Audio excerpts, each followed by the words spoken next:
Hi guys, it's Angie with Fun Endeavors Tie-Dye Lab. Today I'm making a rainbow and white spiral shirt. I've soaked my shirt in soda ash, wrung it out in my pan to spin dryer, and so it's just barely damp. I've also got it turned inside out. I'm using a fork and I'm starting my spiral toward the middle of my shirt.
I'm going to smooth out the folds and hold them in place with some rubber bands.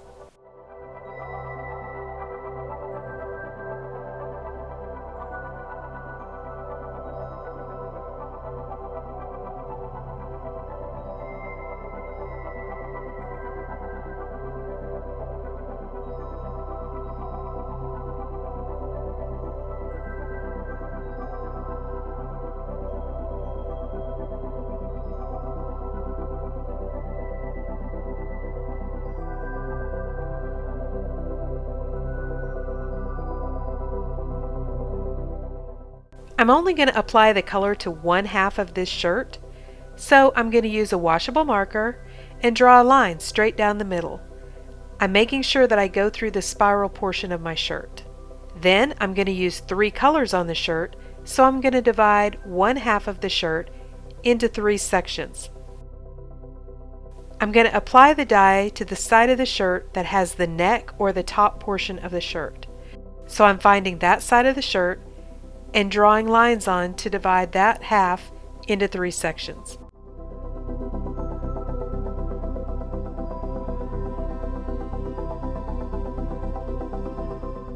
Now I'm going to set my shirt aside and let it completely dry out before I apply the dye.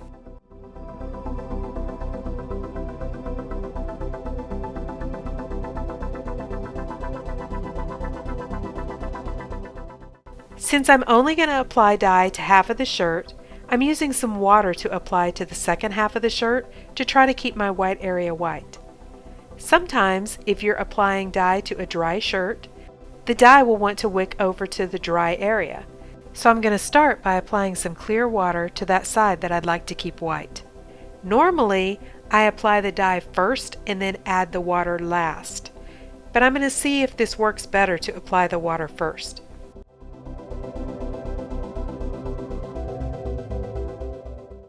So for this shirt, I'm going to use 3 colors. I'm beginning with Grateful Dye's Fuchsia. And as you can tell, when I very first started to apply the fuchsia, the first thing that it did was grab hold of part of that water that I just put onto my white side of my shirt and try to creep over into that area. So I don't think it worked out too great adding the water before I applied the dye. The second dye color that I'm using is Lemon Yellow from Dharma Trading Company. This is going to be a rainbow shirt or a partial rainbow because my fuchsia is on one end of the shirt and the turquoise is going to be on the opposite end. Those 2 colors won't mix in the middle to make the purple, so I guess it's a rainbow shirt minus the purple.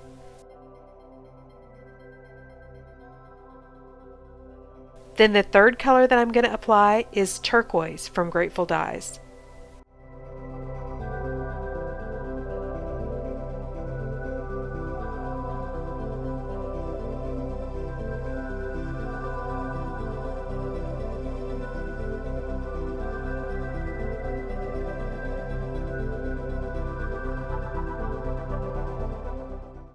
Now I'm going to turn the shirt over and I'm going to do the same design on the back side, but this time I'm not going to add the water until after I apply my dye.